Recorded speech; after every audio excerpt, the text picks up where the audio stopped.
It's time now for County-Wide, a presentation of Yavapai Broadcasting News. You'll hear about the interesting issues and happenings that affect all our lives. Here's today's County-Wide. Well, good day and welcome to the program. It is County-Wide. I'm Brad Miller, and we're happy to welcome into studio today a first-time guest with us. Stacey Hayden is the CEO of Bridge of Mercy, operating here in Cottonwood, the Cottonwood area, nonprofit organization dedicated to helping folks out in times of trouble, in times of need, food and clothing primarily at the pantry. Correct. Stacey, is that right? Yes. Okay. Now tell me just a little bit. How long have you been part of Bridge of Mercy, and how long has the organization itself been going? Actually, I'm the founder of Bridge of Mercy. So we were founded. Your baby. It's my baby. Okay. And I love it. We were founded in 2021. Okay. Coming out of the pandemic. Oh boy. And seeing the need that was there, and really just having a desire to fill in some gaps and meet some needs, unmet needs in our community, and therefore the bridge. We're trying to bridge some gaps. Sure. And so I've been there since the inception, and it has changed and developed over time and grown beyond anything that I even imagined. And that's kind of a double-edged sword, because you want it to be there for people, but you kind of wish the need for them wasn't driving all absolutely. this. Yeah. Yes. So it's you we're kind in of think hard times in our economy and just local challenges, right. and the need has grown exponentially beyond what I would have expected. One of the things, and we talk to an awful lot of nonprofits here, and I have talked to organizations kind of similar to yours. Everybody's got a little bit of a different angle and a different take, and I think that's why it makes each one of them very valuable in the communities that they serve. But one of the things that I find that is so common to folks who come to groups like yours for assistance is that it's not folks that maybe live in the street or live under the bridge outside our building, or that really are homeless, or perhaps those too. But so many are what I guess, I hate this phrase, but working poor. I hate that phrase, and I know it's not accurate, and it's kind of even cruel, but it does kind of describe a lot of folks who are out there doing their bit and just having a tough time because, well, the cost of groceries is sky high and has been for some time, and everything else, rent, so on. You add it all together, and you got a big mess, and that's what you're dealing with, isn't it? It absolutely is, and it's a common misconception, even among people who come to us for help, that they are a bit embarrassed to be there, to find themselves in a situation where they need that help. Yeah. But that's really the opposite of the way we wish people would feel. We would really like for people to understand that these services are out there to help you manage the challenges that you're facing, and to be able to fill in somewhere. So everyone's paying more for everything that they're purchasing. Yeah. It's costing more for gas to get to work. It's costing more for your housing. It's costing more for your utility bills. And so somewhere you have to be able to find a supplement that will allow you to have those extra dollars to put into those extra bills. Right. So this is one area in this valley. We are so blessed to have so many amazing providers here. It's not my glory, it's everybody. We all kind of work as a team, a lot of us do, and everybody's doing incredible work to fill that gap. And so we are really blessed to have food resources here that are available to people in many different ways, on different schedules, and to really be able to meet that need. But when a client comes in and they are feeling this way, I hope that they leave knowing that's not the case.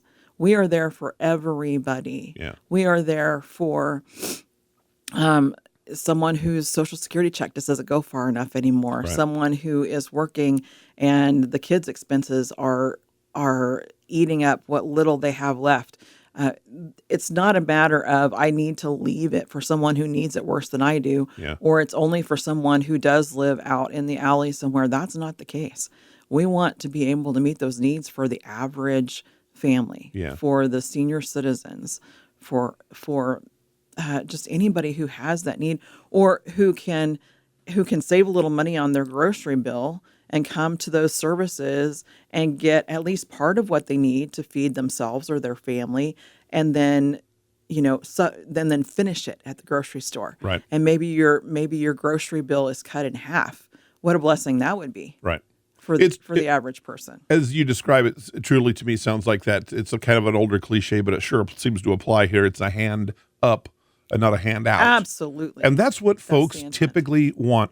Are there people who are going to sit back and just let somebody hand everything to them? Yes, those happen. I could tell in your experience, you and I chatted before we opened the mics, that far and away, the other folks, the folks that you deal with, are people who wish they didn't kind of need your service, and sometimes come in feeling, but their own generosity sometimes really can spark revelations with people, because they in turn become the most generous people.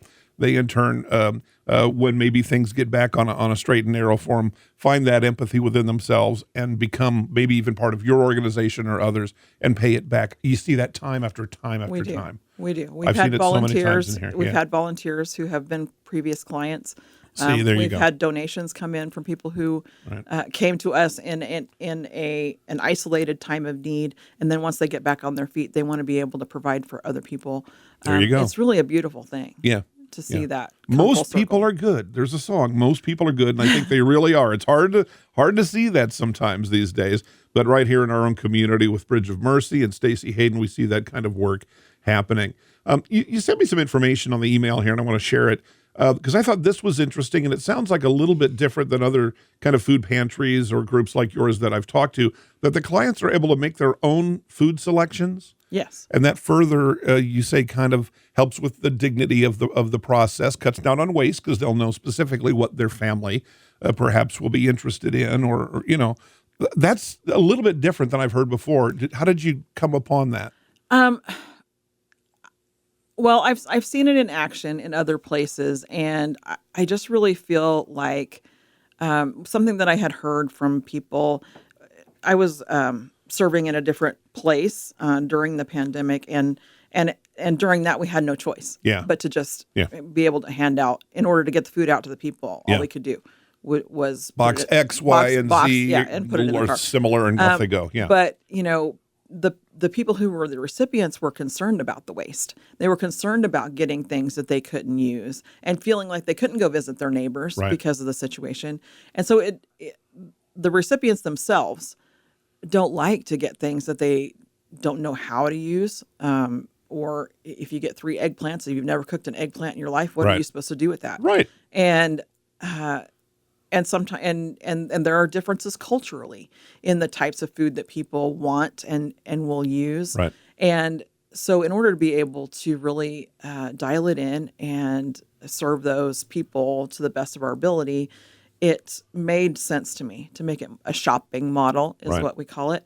And so we place things out so that people can make their own food selections. And most of the time, we don't even put a limit on what they are able to take of a certain item. So if they need more potatoes in order to meet the need of their family, we're going to let them take that.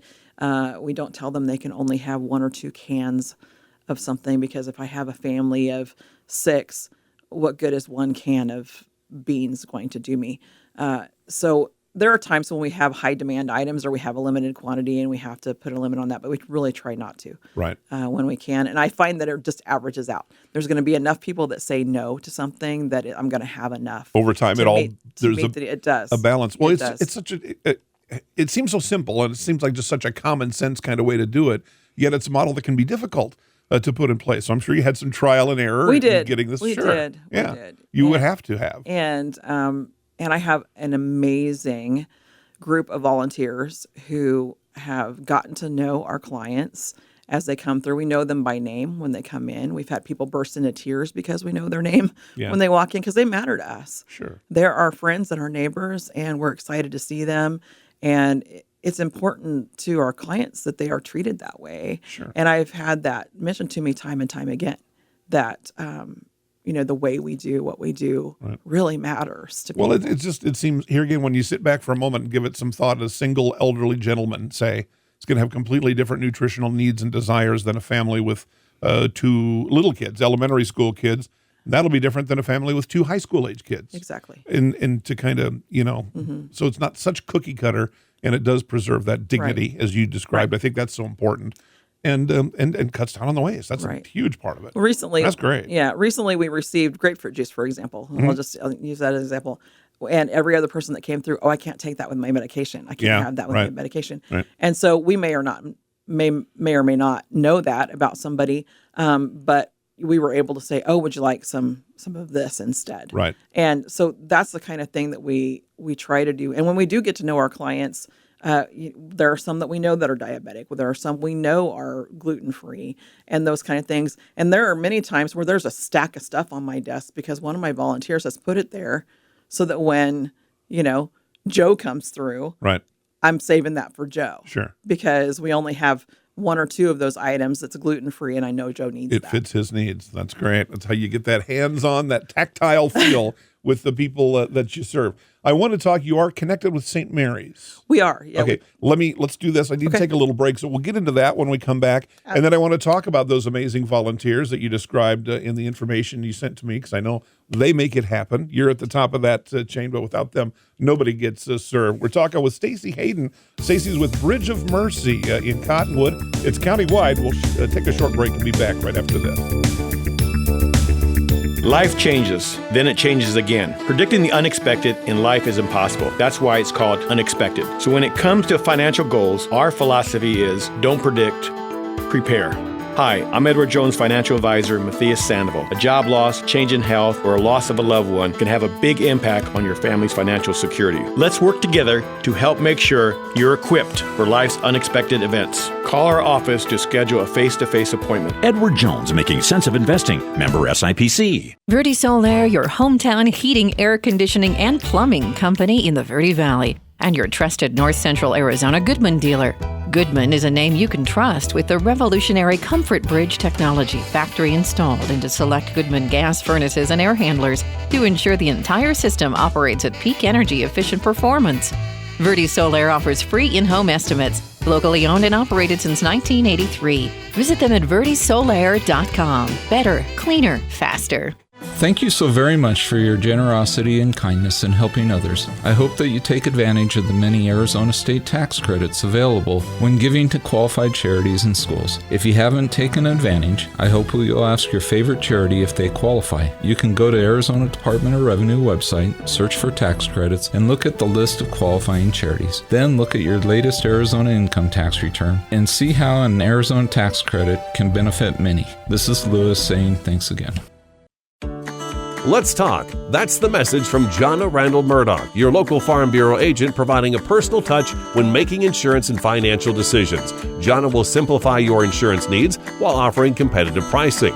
Let's talk auto, home, life, and farm. Call Jonna at Farm Bureau today at 928-649-8686. Your Cottonwood Farm Bureau property and casualty insurance company. At Farm Bureau, they insure more than just farms.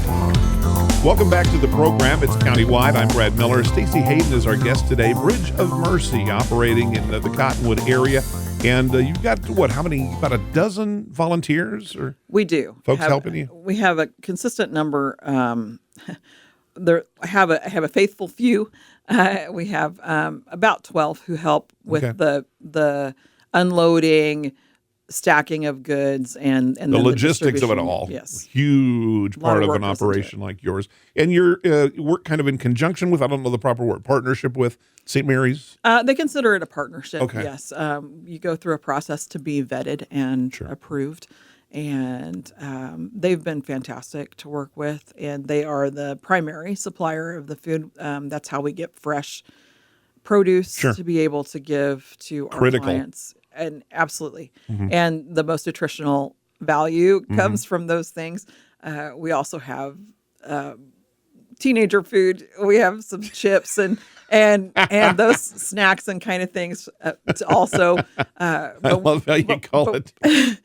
Well, bingo. Those are the eyes that light up when they see Doritos. Yeah. Everybody knows what you mean when you say teenager food. Right. So, but we also want to supply what the family needs to have an actual dinner. So Right. St. Mary's has been our resource for that, and Right. they have been incredible. Okay. work with. Now let's talk about this. Bridge of Mercy's having a little bit of a struggle right now. You've kind of We are. got quickly displaced We did. from your location, and that's going to be a part of it. So that's what's kind of what happened as briefly as you want to tell me, or quickly, or whatever. And what are we doing?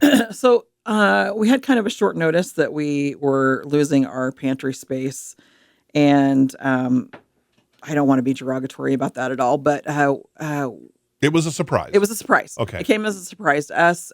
We had a very short amount of time to vacate that space, and it leaves us in a bind where we actually had to leave as of the end of January and have just put things in storage, and we didn't have another space to move into to be able to be open to serve the people that we've been serving. and as we talk, that's still true. So you're looking Correct. looking for a We are space. looking for a space, and what we really need is because we're a nonprofit, we're fairly small, Right. and we're not able to just simply go rent a space somewhere. Financially, we're not able to do that. And None of you take paychecks. correct, including me. Including you. This is a volunteer, top to bottom, kind of organization. I mean, it's not even a margin. It's you got to have space to have even a margin. You're operating with what is needed by the folks that it ends up in the hands of. Right. And that's the whole thing. So in looking for a new space, then you would need what, I guess, storage for the foods and those items, and then a place for people to come and pick up. Right. Is that it? That's Okay. correct. So Okay. our former space. I mean, we have done a lot with very little. Sure. We only had 550 square feet of storage space, Okay. or a little less than, I think, before. But we had things just. It was Tetris to make sure that we had enough supply to feed everybody, and it was constantly cycling, and which was good because then first in, first out, and we didn't have old stock that way. Right. But so we're able to operate with that. Realistically, we had kind of outgrown that space, but in order to be able to operate, I would pretty much take anything that I could get. What we really need is for someone who is willing to donate the use of a space or allow us to have it for a nominal fee, so that we can continue to operate. Because we've been serving more than 1,300 people a month, and right now we have a gap in service there. That's an interruption in is service. That's significant, a lot of people. and we've seen the numbers rising. Right. And it's not about numbers. There's just so many people in need, and so much change in our economy, and more people struggling, and we just it breaks our heart for there to be There's a huge interruption in services. To me, there's a huge sense of not knowing what's going to happen next. Yeah, there is, and not a lot of confidence, for the community that you serve, and hopefully that'll square up. I don't know, it hasn't, and so there's just I guess it can be fear. Certainly, it can be anxiety. I mean, literally now, especially with your location disruption, some of these folks don't know where their next meal is going to come from. That's true. That's a tough way to live. That's a tough way to go to school. That's a tough way to go to work. And become productive and get on the straight and narrow. So I sure hope that anybody listening, any retailer or 1,000 square feet would be wonderful. It sounds like you've certainly worked in less than that. Would this need to be a place, I guess, that community members could come to? So there need to be a tiny bit of parking? Yes, ideally, yes. Because we were running a shopping model, and it wouldn't have to be exactly the same as what we have been doing. I'm open to anything that we can do that would serve the community. Yeah. But I would like to be able to continue to customize to the needs of the people. And that's one of the reasons that some of the people who came to us, that was the reason they were choosing us over perhaps another provider, because they didn't want to waste, because they had specific needs that they wanted to meet. Right. And we've been able to do that. And so I don't want to take that away from our recipients. Yeah. So ideally it would be somewhere where people could park and come in to shop. We have, over this entire time that we've been in operation, we have set up and torn down every time. Oh, really? Because it was a shared space. The space that we used for storage was ours exclusively, but the space that we used for distribution was a shared space. And so we would set it up and blow in, blow up, and blow out. Basically, you're pretty nimble, every time. We are mobily. We've become accustomed to that. So if it was a space that operated that way, we could make that work as well. My wish would be it would be something that could remain set up, but that may not happen. Kind of a permanent spot. And that's okay. That'd be great. Well, if anybody, I know there's someone listening who can offer suggestions or opportunity. There maybe is a business owner, somebody with some extra space that can help out. How can they, what's the best way to get in touch with you and kind of chat about this thing? They can reach us through our website, which is www.bridgeofmercy.org. Okay. And our corporate phone number is 928-239-1661. Okay. I'm going to take a short break. We'll come back. We'll wrap it up. Stacey Hayden, the CEO, Bridge of Mercy, serving the Cottonwood area now since really the pandemic turned the world upside down. Going to take a long time, really, to get out of that. Stacey and her organization, her volunteers, helping people to do that very thing right here in the Cottonwood Verde Valley. We'll take a short break. We'll be back right after this. Life changes, then it changes again. Predicting the unexpected in life is impossible. That's why it's called unexpected. So when it comes to financial goals, our philosophy is don't predict, prepare. Hi, I'm Edward Jones financial advisor Matthias Sandoval. A job loss, change in health, or a loss of a loved one can have a big impact on your family's financial security. Let's work together to help make sure you're equipped for life's unexpected events. Call our office to schedule a face-to-face appointment. Edward Jones, making sense of investing. Member SIPC. Verde Solaire, your hometown heating, air conditioning, and plumbing company in the Verde Valley, and your trusted North Central Arizona Goodman dealer.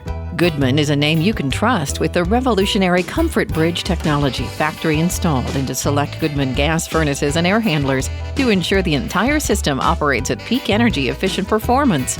Verde Solaire offers free in-home estimates, locally owned and operated since 1983. Visit them at verdesolaire.com. Better, cleaner, faster. Thank you so very much for your generosity and kindness in helping others. I hope that you take advantage of the many Arizona state tax credits available when giving to qualified charities and schools. If you haven't taken advantage, I hope you'll ask your favorite charity if they qualify. You can go to Arizona Department of Revenue website, search for tax credits, and look at the list of qualifying charities. Then look at your latest Arizona income tax return and see how an Arizona tax credit can benefit many. This is Lewis saying thanks again. Let's talk. That's the message from Jonna Randall Murdoch, your local Farm Bureau agent, providing a personal touch when making insurance and financial decisions. Jonna will simplify your insurance needs while offering competitive pricing. Let's talk auto, home, life, and farm. Call Jonna at Farm Bureau today at 928-649-8686. Your Cottonwood Farm Bureau property and casualty insurance company. At Farm Bureau, they insure more than just farms. Welcome back. Our final segment of Countywide. I'm Brad Miller. Stacey Hayden is the CEO, Bridge of Mercy, a food bank, food pantry in the Cottonwood Verde Valley area, dealing with kind of a significant matter right now in one location all this time since being founded 3-4 years ago, and recently kind of displaced. Things happen in life, and so now they're kind of looking for a place, some retail space in Cottonwood, ideally, that would help serve quite a lengthy list of folks that have come to really depend on you. And minus a location, that's going to be very, very difficult for you to kind of continue to help them. It really is. Yeah. Yes. Now, you are a 501c3, you're a nonprofit organization, and that makes a lot of difference for a lot of folks. Tax credits. We are that time of year. Yeah, we are a qualified charitable organization for the state of Arizona for the tax credit. And that amount changes every month. A lot of people are not aware they have until April 15th to make those donations for the prior year. Right. They can still claim it for 2024 if they donate before. Talk to your April accountant. 15th. This is we talk about this with schools and a lot of different entities. It's really an extraordinary thing in the state of Arizona where folks could donate $1 for dollar and it'll come off of your state tax obligation. And Mary's Stacey's organization, Bridge of Mercy, qualifies for that. And I have found working with nonprofits on this program, you folks really know how to stretch a dollar. We do. To best benefit those that you serve. We do. So that any of those kinds of funds can really help an awful lot. Absolutely. Okay. And we are in need of some financial support from the community. You bet. And donations can be made through our website or sent directly to us. You'll find the address on our Okay. website as well. Let's wrap up by giving that website one more time. Phone number, any other information you'd like to leave with our listeners here today. Our website is www.bridgeofmercy.org, and the phone number is 928-239-1661. All right. Sounds terrific. Stacey, Hayden, thank you for the work you do. Thank you for having us. The volunteers also, and anybody can kind of help out in a little bit of a sticky situation. So the next time we chat with Stacey, she'll have a happy story to tell about finding that space and continuing to serve folks in our community who so desperately need that assistance. All right. Stacey, Hayden, Bridge of Mercy. I'm Brad Miller. It's Countywide, and we'll see you next time.